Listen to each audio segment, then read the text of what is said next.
for Yamamoa Kwababa Chroma GH. We new to the channel about Monday, so subscribe, like video, no, share and leave a comment. I Lara to not say and Sembia Koso voter region and ninja one of the YouTuber. Said the NDC 4% or more animal pinty, said the MPP and as a government now are in power no on voter for one. I know what's a 10-year straight to one said the NDC for other people a pinty and another one as a government in a black and Yakamakra.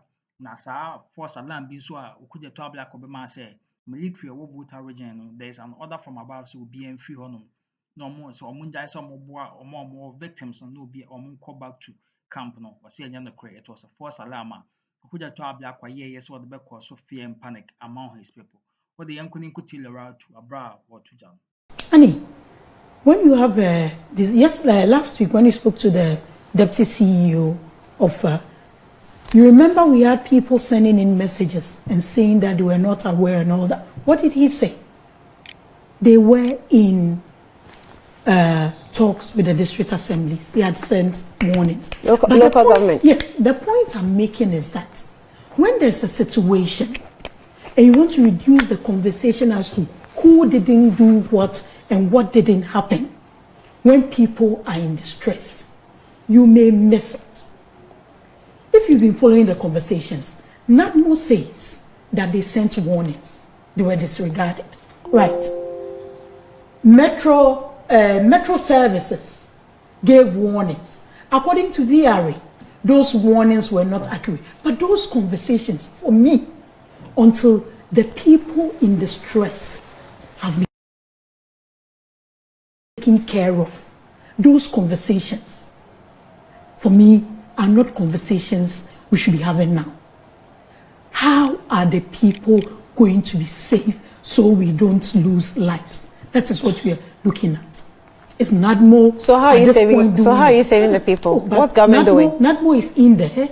The health authorities are in there. The military. That yesterday we heard Okudzeto Ablakwa say they've been moved out, giving that false alarm for a member of parliament to give such false alarms, cause such fear and panic in the middle of how do you term that false alarm? When people are in an area, people are looking up to them to be the ones that are giving them hope. Then you start shouting that there's an order that has been given for them to pull out.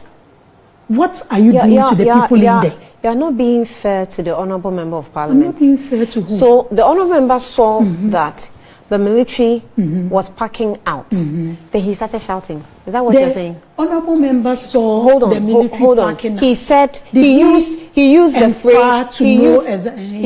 phrase yes, order from above. You know, and who told him that?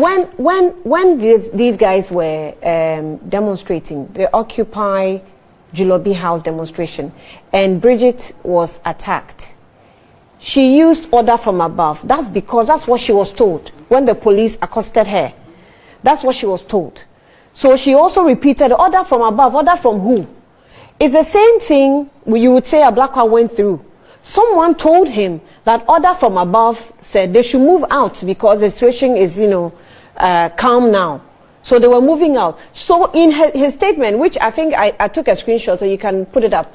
In his statement, he quoted the order from above and questioned who is the one above asking for them to pack out. Where did he question this? I think this is it. He said who above has given orders to the military detachment helping us to cross floodwaters to immediately withdraw when the water levels haven't receded and when thousands of lives are at stake in comes across these waters. Then he comes back.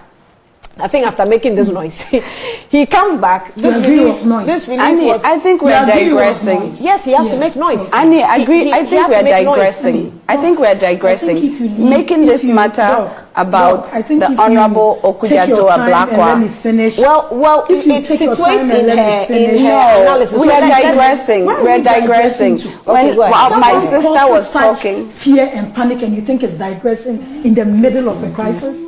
That's interesting. But you were the topic at hand. You gleefully talked about the president responding to he's the commander-in-chief. MPs, seeing their own people as just votes. You are not worried about that. He's the commander-in-chief. That MPs see their citizens, the people who vote for them to sit in parliament, as mere votes. You are not worried about that. But you are digressing for someone causing such panic. Look, even when there is a situation with internal security and you have the military coming, doesn't it give people more hope? So you have the military in there. How many communities are affected? As at the last count, there were hundreds of communities that are affected, about 11 constituencies or so. They've been to your constituency. They've helped out. The health services are in there. NADMO is in there. VRA is still doing what they are doing. When they move into the next distressed community, how do we solve this? Okay. When it all started, so indeed, there was an order from above. What order from above? That there was no order from above.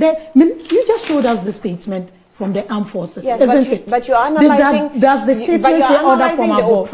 No, what I'm saying is, Annie, today, if someone tells you something, he doesn't sit there as just an ordinary citizen of his constituency. He sits there as the member of parliament. And I think he has done his job well. Speaker to call anybody before the House of Parliament to answer questions.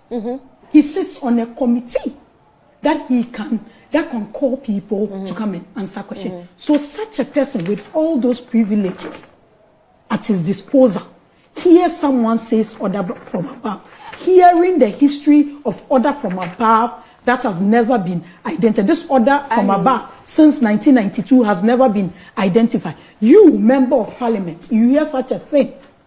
You can't cross-check before putting it in the air. You can't. Then you come back and say you've received the call that they've been out. Who is he cross-checking with whom? Cross-checking. So you want to say that with all those privileges, we're as a member of just parliament, he couldn't even cross-check with the minister for Volta region, his municipal. Okay, that's fine. That's fine. Let's assume he's an opposition MP. So he doesn't have that rapport with his let's all agree. Regional minister. So let's all he doesn't have that rapport with his DEC. So let's all agree that the military. He doesn't. So let's all agree that the military is there working with the local government. Hold on. For them to make light of it, let's settle on this. Annie, I think what she's trying to do. The military is. Please, you don't know what I'm. What she's doing. Okay, now what she's trying to do. What she's doing is gaslighting us. Okay, and she's trying to digress. I'm not being gaslighted now. I don't even feel gaslighted. So Lara too, I'm saying that. Lara too, I'm saying that.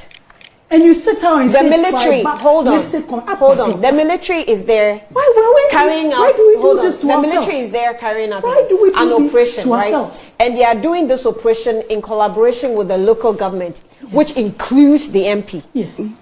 Right, which includes the MP. Yes. So if there is any major decision, like packing out from this particular area to another area, which the MP was actually there, and if the MP knows his place and appreciates his place, what is his place?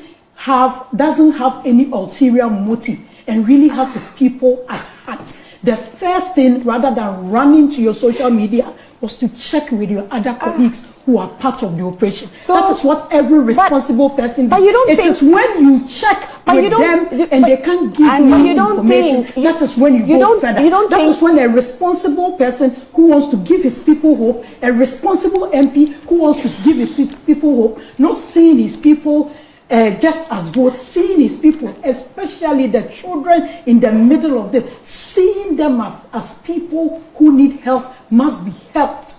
That is what you do as a responsible MP. You check with the DC, you check with your other colleagues who are supposed to be. So let me read it. So my producers have just sent me this from Vanessa. She says this is Lydia Forson's war. She said, if I hadn't witnessed this myself, I would have thought it was a propaganda. We were literally the last people the military dropped off before recalling their men, citing an order from above. When Adnan Shoko broke the news, they've been asked back, thankfully. But why? #Mepe.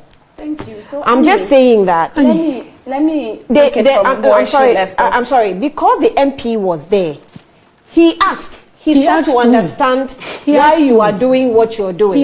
And he was told that order from above. What did he ask? I said, we need to know. I think did he ask the military person? Because these people have their names on their. So he should have looked for the name tags. And we are digressing. I think we are digressing, making this matter about the honorable. Let her land. I'll come back. Yes. I made you say all that you said. Finish. Even when you were giggling when you said your flag bearer is the incoming president, I kept quiet because you yourself know what you're saying was funny. But I kept quiet. I didn't giggle. Give me my space. You can play you back. Give me my space. Giggle. All I'm saying is, look, there's no evidence to that. For someone like me, coming from another poor region, just like the Volta region, right? For someone like me who comes in this, gets up in the morning to come and sit down, why do we come and sit down here and have conversations and talk and educate and debunk and all that? Is to help the forward movement of this nation. Our fellow citizens are in distress. They need help. Doc went on how diarrheal diseases kill children under 5. The other flood situations in this country, what are we looking at? And that was what I was telling you, that the effects of this flood is not ending today. So at the end of the day, when all these things are done, they are safe and all that, there has to be measures put in place to switch all these things in the long term. And that is where that's exactly what we expected you to do. Investigations come in. And I said that at the end of it, when the people are safe and gone, helped, the interministerial committee will have a media engagement tomorrow, outline all the measures, all the way forward, based on the assessment they have done, the interactions they've done with the relevant agencies, and we'll all be on the same page. But even as we speak, people are still being rescued. This morning I was listening to a news item. Is there a place called Germany in the Volta region? The people are complaining that the rescue hasn't reached them because some NADMO people. Those are the things we need to be drawing authorities' attention to. As for those who are culpable, the investigations after.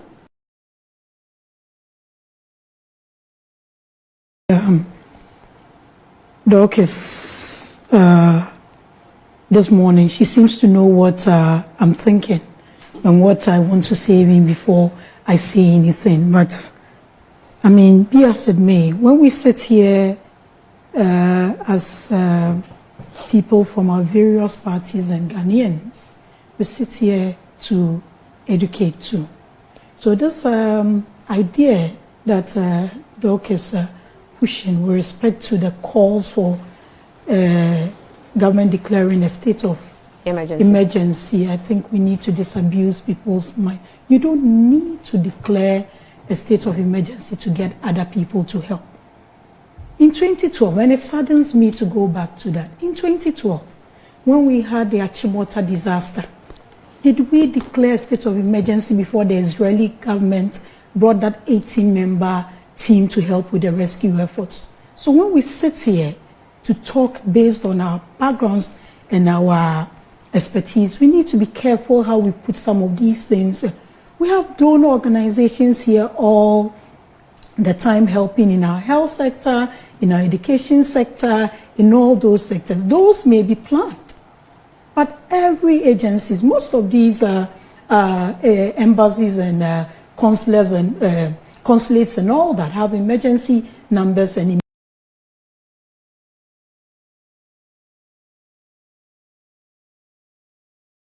decouple those things. If we are calling for a state of emergency, let's call for a state of emergency, we won't get support from any but all the companies donating and giving to media houses and other government agencies to take to citizens in the Volta region now. I don't think are only solely owned Ghanaian companies and all that. So we need to be very careful when we are putting some of these information out. And Annie, you see, when it comes to these things, this attempt to paint others as insensitive or not empathetic towards the plight of our family members, or should I say brothers, sisters, fathers, and all that in Volta region, I think must be discouraged. In August, there was a serious flood situation in Northeast. 5 people died, 2 drowned in the floods, and 3 died through a collapse of a building. Districts and municipalities were cut away from the regional capital, Nalerigo. Did you hear anybody go on this tangent? Did you hear anybody come up with all these tribalistic comments? We are one people. As we said, in September, even before the situation, which is there, no doubt about it, in Central Gonja district, in Pipe, there was floods. Over 5,000 people were displaced. Did you hear anybody shouting about not being taken care of and all that? Because these things have to be done. We don't need to start seeing ourselves as if we are there and others are where. As we said, I was in Salaga, East Gonja municipal, Salaga to be specific.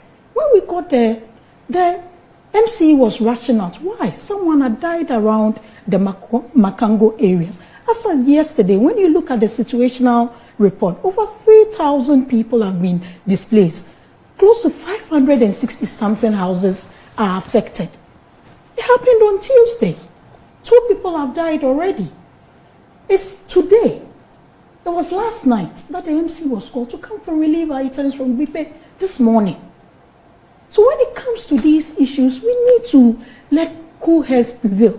Because if you, the MP, MP who is supposed to understand these things better, is seeing your people as a vote. And all you're talking about is because someone didn't vote for somebody. That is why they are not being paid attention to. You are seeing your electorates, your people, as a vote. What about the children?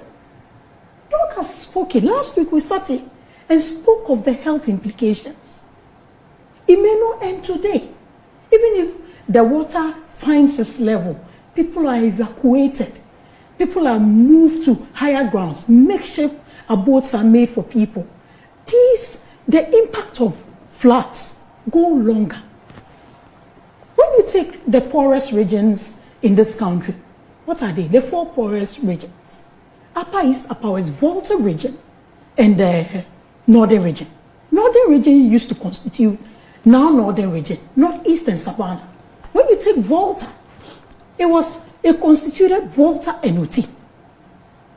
So no matter what you say, these regions that are being affected by these flooding situations are the poorest in this country. So when we are having conversations around these things, look, for instance, when you are measuring poverty, you use the multi-dimensional framework. Health, education, economic development.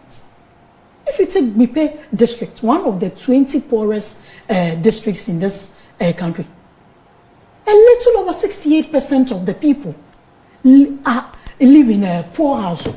So you can imagine if such a place has floods of over 5,000 people displaced. The economy is not so developed. Then you have these happening. That is the same situation with what is happening in Volta region. What is happening in East region? What is happening in all those things? You get it? What caused it? Well, last year it happened, and there was a heated argument between Bui Power Authority and the authorities in Pipe, because even though the water bank, the Black Volta, the Black Volta passes through Pipe, even though the Black Volta was overflowing, the Bui Water Authority, Power Authority was also spilling, just like Akosombo is spilling, because the water was overflowing. They had exceeded their limits, but nobody is talking about it because so they also opened their banks. Power Authority is a peak time kind of a power provider. It's not like the regular one that we all know, like Volta River Authority. You get it? But yet last week, when you called the deputy, was it the deputy CEO and all that, he took us through all these things. They have an emergency response plan. At the time that we were speaking to him last